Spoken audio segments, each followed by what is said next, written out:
The neighborhood of Cypress Ridge had always carried an illusion of peace. A place where the lawns stayed trimmed, the cul-de-sacs glowed with soft porch lights, and residents waved at each other with the polite stiffness of people who didn't actually know one another.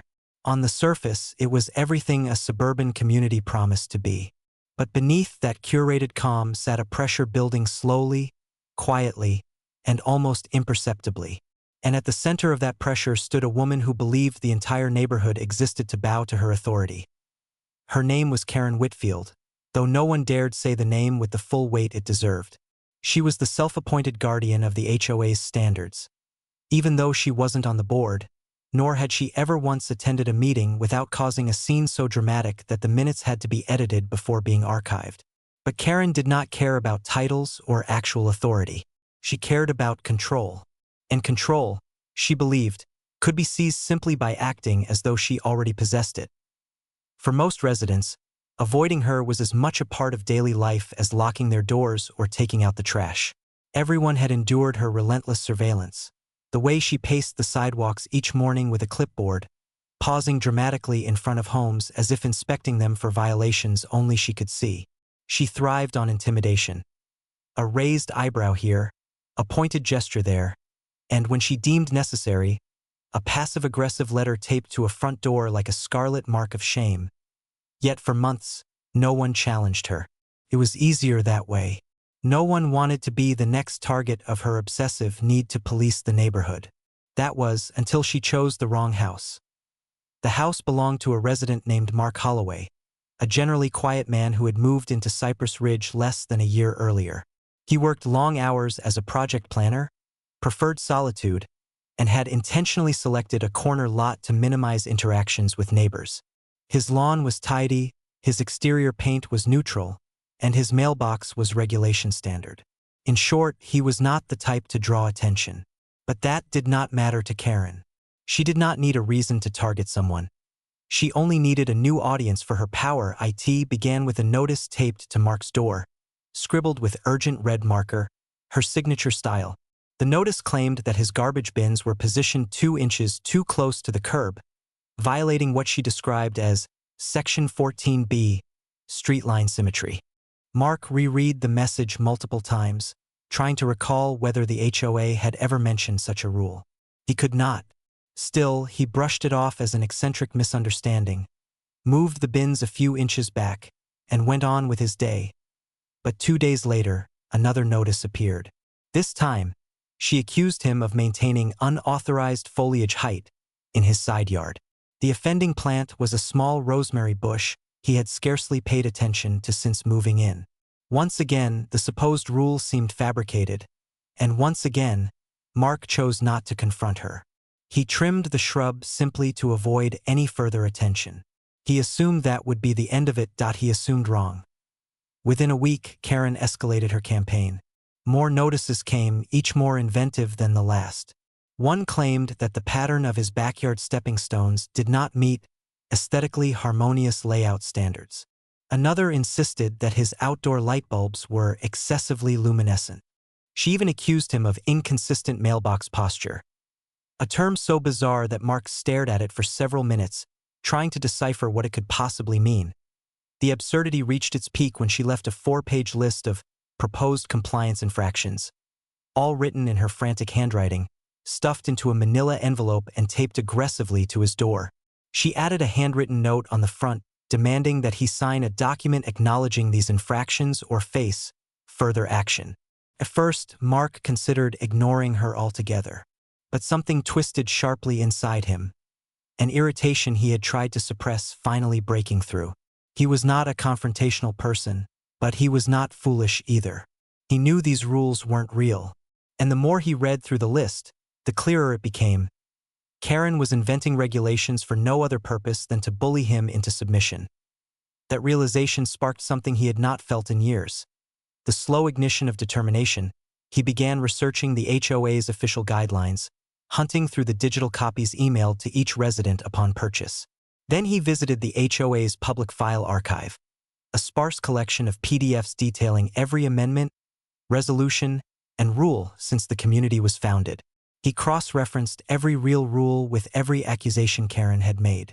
Not a single one of her claims matched anything in the official documents. But what caught his attention most was how elaborate her lies were. She used language that sounded professional enough to deceive anyone who didn't know better. She framed her standards as if she were quoting from some higher authority.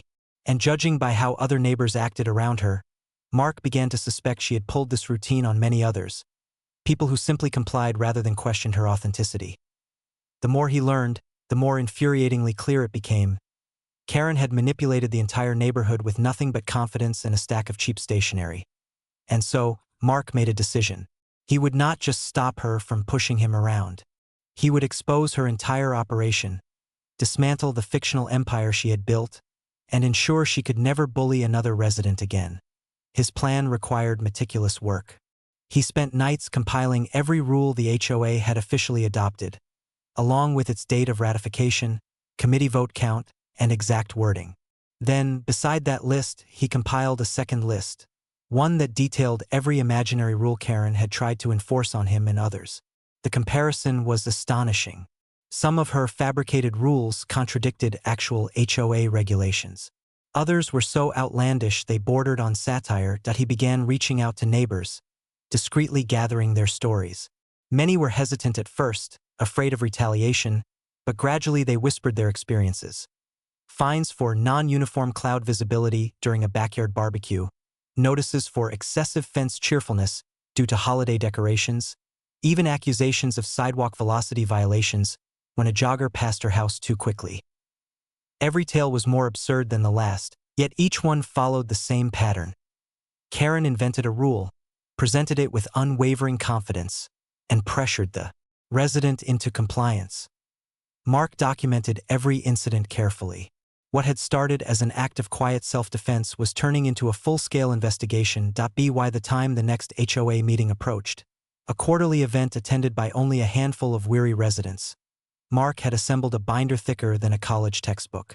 It contained evidence, testimonies, comparisons, and every fabricated rule listed in Karen's handwriting. He knew exactly what he would present, and he knew exactly how it would dismantle the authority she never rightfully possessed. As the day of the meeting drew closer, the atmosphere in the neighborhood shifted. Karen seemed more agitated than usual, patrolling with her clipboard twice as often, leaving notes on doors at dawn and dusk. Perhaps she sensed something changing. Perhaps she could feel the quiet undercurrent of resistance building. Or perhaps she simply could not imagine a world where her influence would be challenged. Either way, the moment was coming, and the neighborhood, whether it knew it or not, was approaching a reckoning it had been avoiding for years. And as the night of the meeting finally arrived, Mark stepped out of his house, binder in hand, prepared to do what no one else had dared. The community center's meeting room had never felt so charged with expectation. It was a modest space, fluorescent lights humming softly above long folding tables, chairs arranged in uneven rows, and a whiteboard stained with ghostly remnants of past agenda items. Normally, HOA meetings were sparsely attended, witnessed only by the board members and a few residents who came either out of obligation or out of boredom. But that night, something felt different. More people than usual filtered in, some glancing around nervously, others whispering with a mix of curiosity and apprehension. A quiet tension hung in the air, subtle but unmistakable. Mark arrived early. He placed his thick binder on a table near the front and took a seat where everyone could see him, something he had never done before. His heart beat harder than he expected, but not from fear. It was adrenaline, sharpened by weeks of preparation and the promise of long overdue accountability. He kept his eyes on the binder, its cover plain and unassuming, though the contents inside had the potential to change everything. Karen arrived next, making an entrance as dramatic as always. She strutted into the room with a posture that suggested ownership, her heels clicking sharply against the floor. She carried her clipboard pressed to her chest like a badge of office. The moment she spotted Mark, she paused, a brief flicker of suspicion crossing her expression. She had grown accustomed to residents shrinking under her scrutiny, avoiding eye contact, complying without question. But tonight, something was different, and she sensed it. The HOA board members trickled in, 3 volunteers who had been elected mostly because no one else wanted the job. They were decent enough people, though often too passive to manage the neighborhood's escalating dramas. They had long tolerated Karen's behavior simply because confronting her felt like more trouble than it was worth. But tonight would test that complacency. The meeting began in the usual mundane fashion. Approval of the previous minutes, discussion of landscape budgets, updates on a planned repainting of the perimeter fence. Karen watched the proceedings with visible impatience, tapping her pen against her clipboard as though assessing the room for potential violations. Then came the open concerns portion of the agenda. It was the moment Mark had been waiting for. He stood, picked up his binder, and walked to the front of the room. A few heads turned. A few whispers rippled. The board members looked up with mild surprise. Mark had never spoken at a meeting before. Even Karen appeared taken aback, her eyebrows lifting slightly as she leaned forward, trying to assess what he was holding. There was a stillness as he set the binder on the table. Everyone watched, curious, sensing something unusual about what was coming. And in that silent anticipation, Mark began to recount what had happened over the past several weeks. He spoke calmly, methodically, outlining each of the notices Karen had left on his door. The fabricated rules, the warnings, the absurd accusations. He described how the rules did not exist in any official HOA documentation. Then he referenced the binder, explaining that it contained every real HOA regulation side by side with every fictional one she had attempted to enforce. He explained how he had interviewed other neighbors, discovering that many had endured similar harassment. Each fabricated rule was more ridiculous than the last, more detached from reality, more intrusive. He spoke of the anxiety people felt, the compliance born not from respect but from intimidation. As he continued, the room shifted. Residents began nodding, their shoulders relaxing as though relieved to finally hear someone say aloud what they had all silently endured. Board members exchanged uneasy glances. They knew some of what Karen did, but not the extent of it. And Karen herself sat frozen, her grip tightening on her clipboard, her knuckles whitening. Her face remained stony, but there was a twitch beneath her eye that betrayed a fraying confidence. Mark opened the binder and displayed some of the most outrageous examples. The so-called sidewalk velocity rule, the mailbox posture standard, the foliage height harmony mandate. The room murmured incredulously. Even the board members struggled to contain their disbelief. Then came the testimonies. Mark shared the stories he had collected, anonymized at first, until several neighbors found the courage to stand and identify themselves, confirming aloud what they had endured. One by one, they stepped forward. A retiree who had been told her garden decorations were unapproved seasonal morale influencers. A young couple fined for improper porch aura. A jogger accused of violating community pacing expectations. Each story fueled the rising frustration in the room. The atmosphere swelled with a collective realization.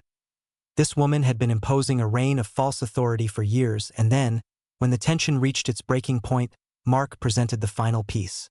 A compiled document of every fabricated rule, organized with timestamps, photographic evidence of the notices, and cross-referenced proof that none existed in the HOA's official regulations. The board members flipped through the binder, their expressions shifting from confusion to disbelief to a simmering sense of responsibility. They had allowed this to happen under their watch. They had underestimated the harm caused by their silence. Karen finally stood, gripping her clipboard as though it were a shield.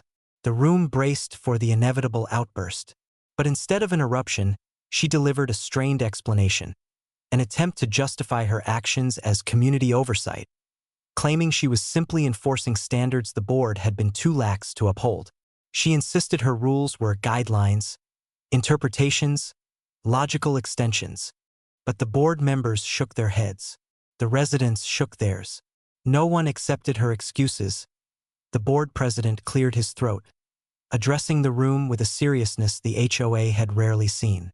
He acknowledged the severity of Karen's actions, the disrespect for due process, the fabricated authority, the unchecked harassment.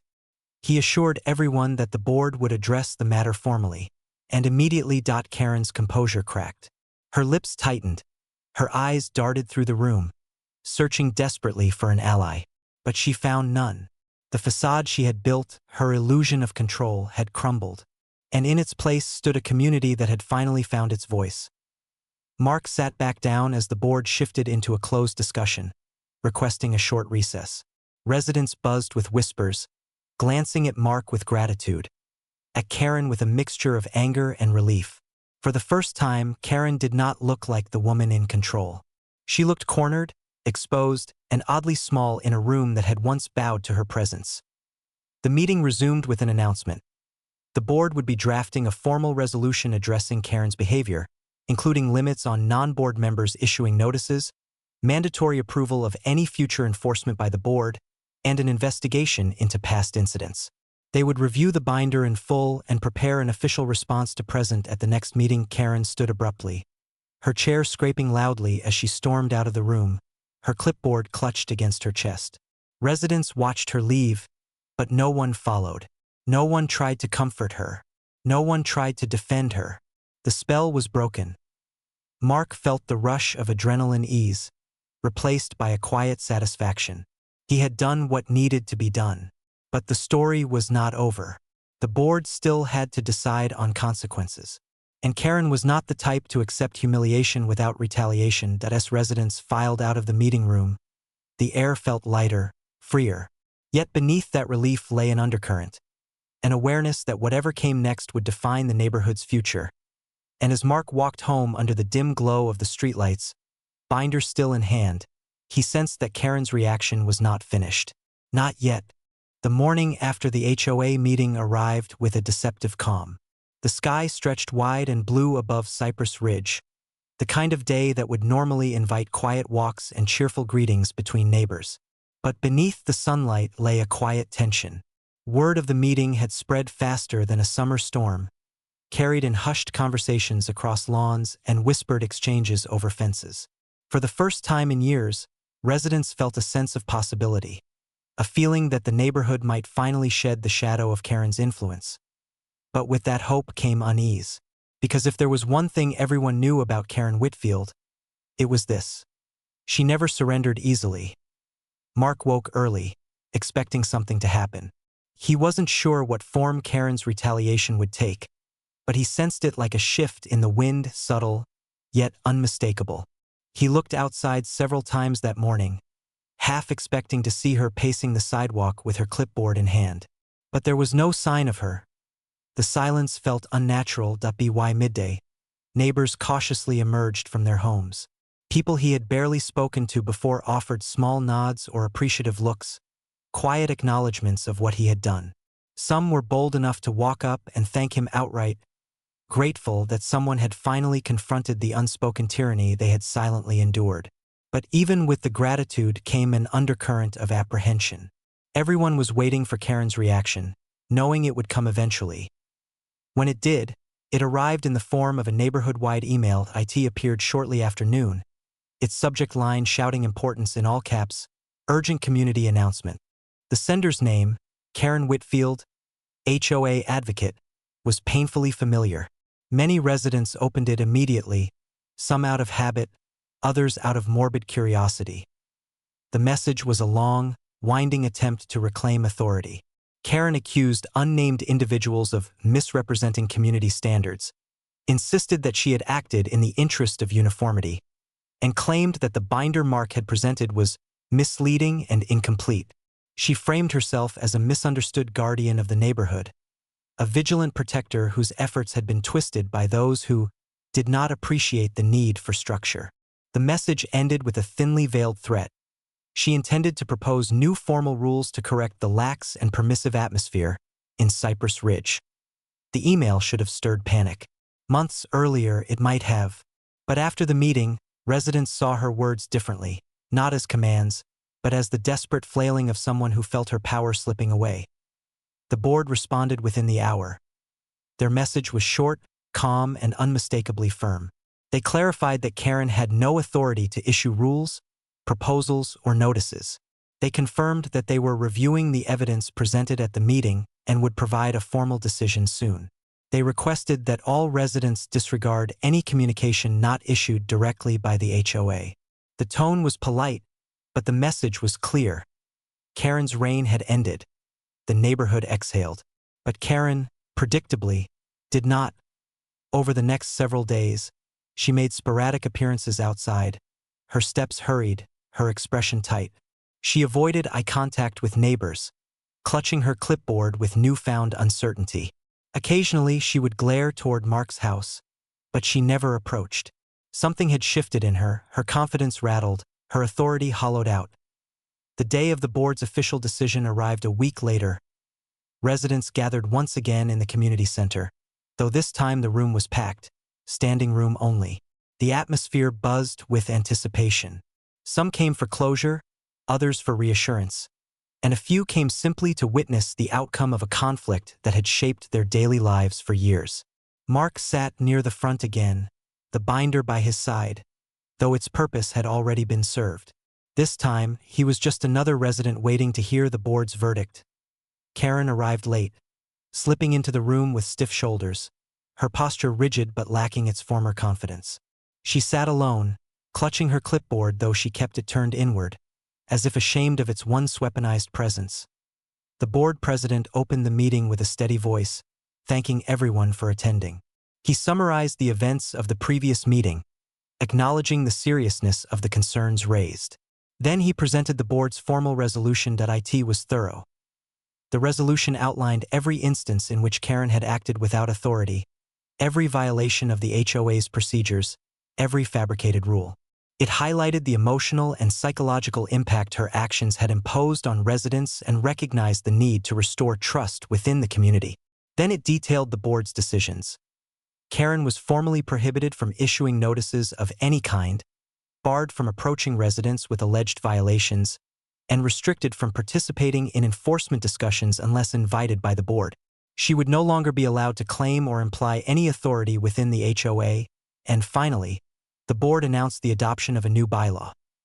All community standards, regulations, and enforcement procedures would be compiled, standardized, and publicly posted online, ensuring transparency and eliminating any room for misinterpretation or manipulation. It was, in essence, a safeguard inspired directly by Mark's binder. The very document Karen had tried to dismiss now served as the foundation of a new era of clarity and accountability. The residents applauded. Some stood. Relief rippled through the room like a long-awaited breeze. For the first time, Cypress Ridge felt united. Karen remained seated, her eyes fixed on the floor. The clipboard lay motionless in her lap, its former significance evaporated. She looked smaller than ever, not just in stature, but in presence, a woman who had built her identity on authority that had never truly existed. After the meeting concluded, residents gathered in small clusters, talking animatedly, bonding in shared relief. Mark found himself approached by people he barely knew, each offering thanks, admiration, or simply a kind word. He felt a strange warmth settle over him, something unfamiliar but welcome. It wasn't pride, exactly. It was the sense of having helped restore something to the community that had long been missing. Peace. As he walked home, the neighborhood looked different. Not physically, but in spirit. Houses once overshadowed by fear now seemed lighter, brighter. People waved from their porches, smiling genuinely for the first time in months. Maybe years. Karen, however, lingered at the edge of the community's consciousness like a fading storm. She still lived there, still walked the sidewalks occasionally, but without the clipboard in hand, without the manufactured authority guiding her steps. She became just another resident, no louder, no more powerful, no more feared than anyone else. And in that transformation lay the true victory. Weeks passed. The new bylaws were posted online, clear and accessible. The community grew closer, more engaged. The HOA meetings became more transparent, more collaborative. Residents began suggesting improvements rather than complaining or avoiding involvement altogether. Mark continued living his quiet life, content with the peace he had helped restore. The binder sat on a shelf in his home office, not as a weapon anymore, but as a reminder of what a single determined resident could accomplish when pushed too far. Cypress Ridge moved forward. The neighborhood Karen had tried to micromanage into submission became a stronger, kinder place. One where rules were clear, respect was mutual, and no one person held power over the rest. And as the seasons shifted and the community grew into its newfound harmony, the legacy of the ordeal remained not as a scar, but as a testament. Sometimes, all it took to reclaim a neighborhood was for one resident to stand up, gather the truth, and place it plainly before those who needed to see it.